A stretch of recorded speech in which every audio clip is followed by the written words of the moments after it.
Dinesh, it's sometimes a leap for people to wow, the FBI, we grew up admiring the FBI. What could be wrong with the FBI? There's a transition phase where you realize, you know what, the FBI actually isn't in the Constitution. All of these agencies, our founding fathers didn't talk about them, didn't write about them. And arguably, we need law enforcement, but it's gotten obviously out of control. Yeah, I mean, the really bitter irony here is that conservatives are the ones right after 9/11 that, in a sense, gratefully turned over all this power, not just to the FBI, but all these new agencies, the Department of Homeland Security, for example. And so the police agencies of government got extra power to go after the Islamic terrorists who had attacked us on 9/11.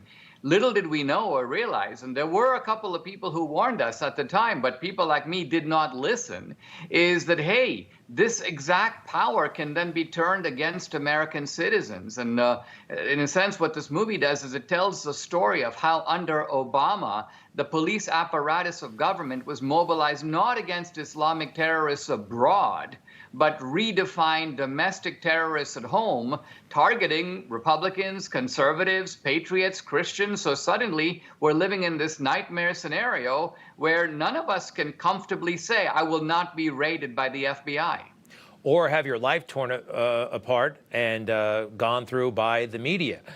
I mean, look, not everybody's as famous as Russell Brand, but he's going through a lot of stuff right now. And it's interesting, over the past couple of years, he kind of settled down and he started speaking the truth and calling out the mainstream media.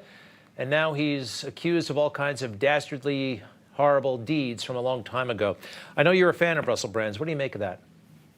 Well, I think we here see a unique feature of this emerging American police state, and that's this. Sometimes people talk about the deep state, and the implication is that all these spooks are hidden and they're operating, in a sense, behind closed doors, and we don't really know what's going on. But a lot of the police state is out in the open. Think of the censorship on digital platforms. Those are private companies. Think about the media, which, even though it's not an arm of the state, acts as though it is. And so we have indoctrination in the media, indoctrination in schools.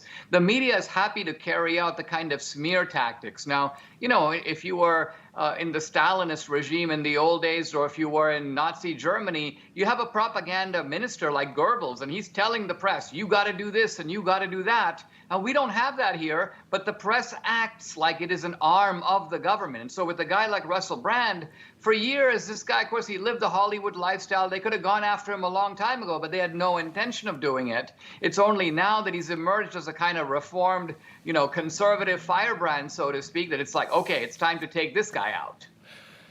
Go to DineshD'Souza.com. The movie comes out October 23rd, Police State. We can watch the movie and we can vote. What else can people do? I mean, everything is kind of hanging in the balance right now. What would you recommend? I recommend writing letters, getting active on social media, but it doesn't feel like enough. What else? Yeah, a lot of it is not simply a matter of what can I do as an individual, but what can our side do with the institutional power that it does have. And so we still have a lot of institutional power. Well, we have the House of Representatives and its investigative arms. We have a lot of governors. We have a lot of secretaries of state and district attorneys, Republican district attorneys, for example. We have powerful institutions, including the Supreme Court, that is leaning our way, or at least in some ways on the conservative camp. So there's a lot of things that we can do to, for example, the Supreme Court is already moving on certain fronts, but they need to strike down this active collusion between the Biden regime and digital platforms. It's a flagrant violation of the First Amendment. There are cases, by the way, making their way up the courts.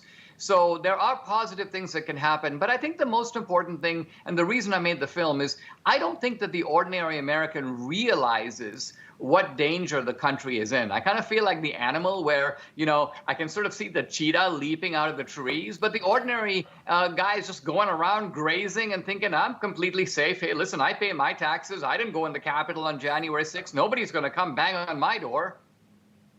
Yeah, wow, that's quite an analogy. And then all of a sudden the tiger or whatever comes out and grabs you and you're in trouble. Well, we got to be vigilant, very vigilant. Dinesh D'Souza, thank you. We look forward to Police State in October, and we'll be right back. Bye-bye.